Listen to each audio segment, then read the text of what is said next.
Rồi.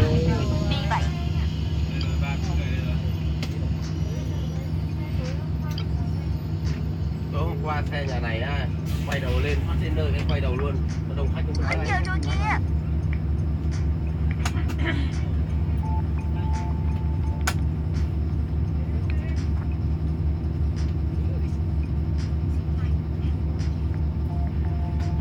Ôi mày đóng mạnh vào. Bà cứ lên thôi na cầm lấy anh được.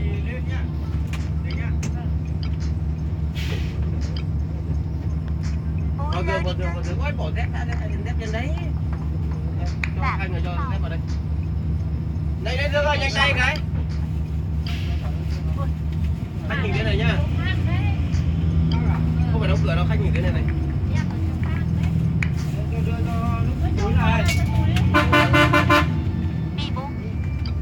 Đôi dép của chị kia đâu? Cho người một đôi này.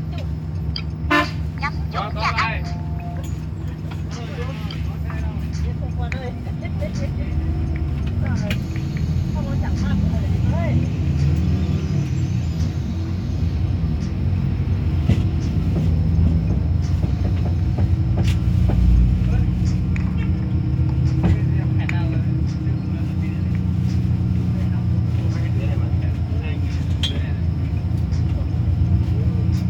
Cô là đi đâu? Đúng rồi, đến Mộc Châu. Đâu à? Số 5 cơ nhìn chứ ơi. Nè, tụi chơi đi đây. Tiếp tục đi chơi chơi. Đây là đi thành công anh Đâu lên đi.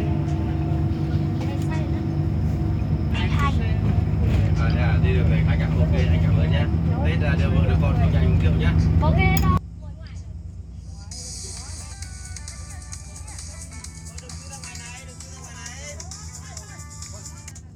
अच्छा या à Nama đó dùng trái đấy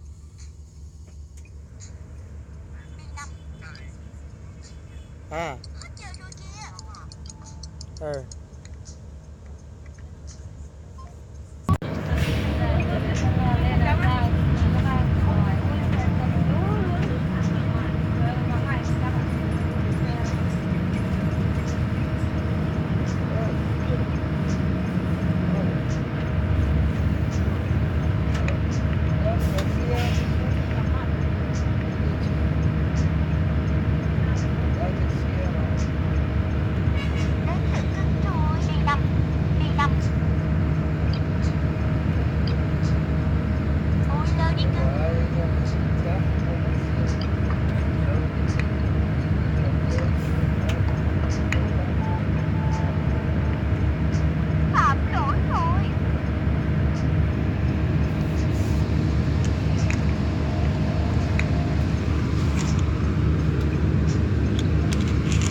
Số đắp xe nhé.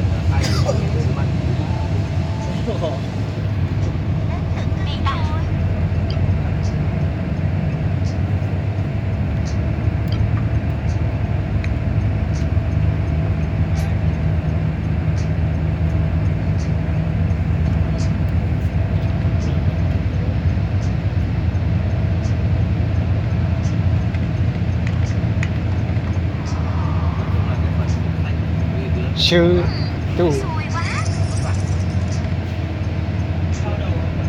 tàu đuối cái gì kìa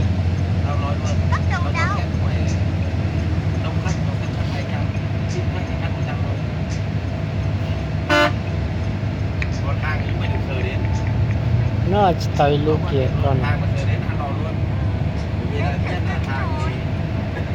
kia cũng mở cũng nó trong có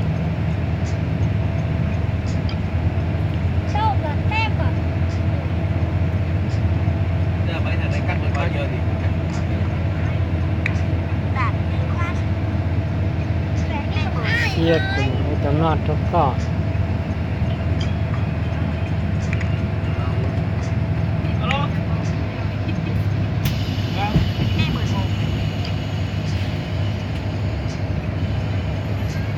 gửi đâu thì gửi Cần Trương, hỏi nhiều đấy nhỉ? kia cũng mở nó trong có xây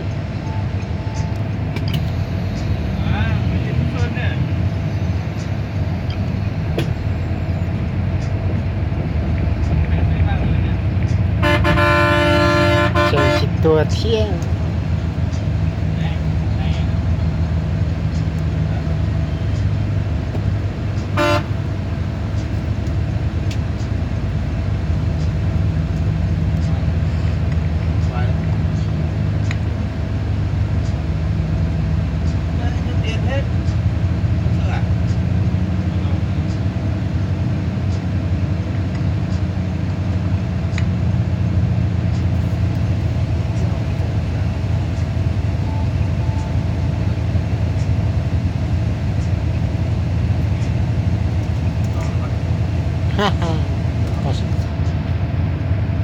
tua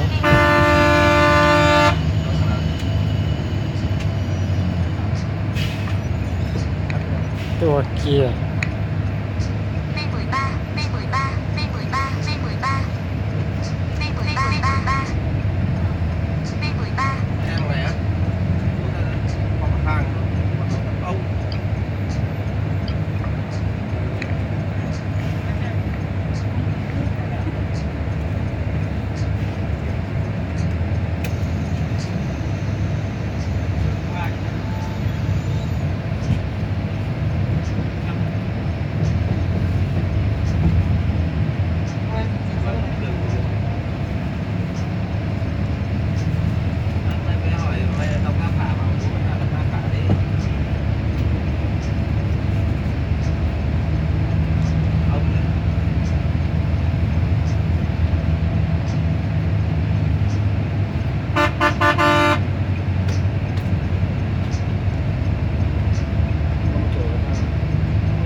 จะต่อตัวใจครั้งนี้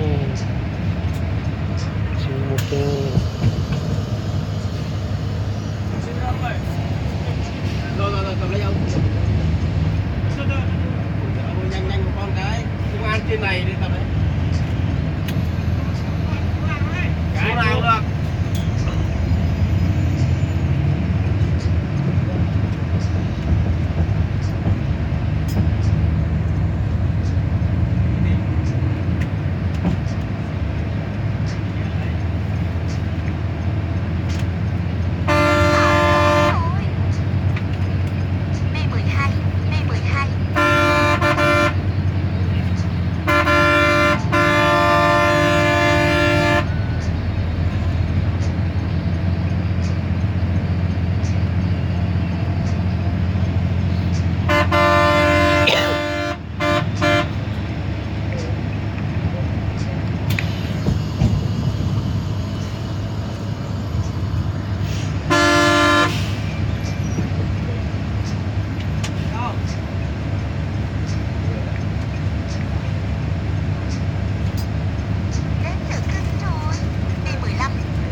ngon thế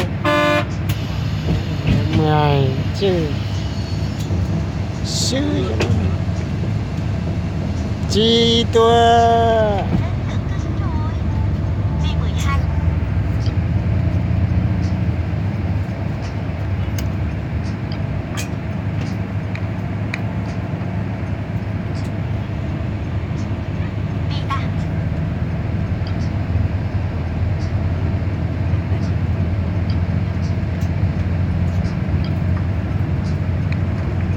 dên lệ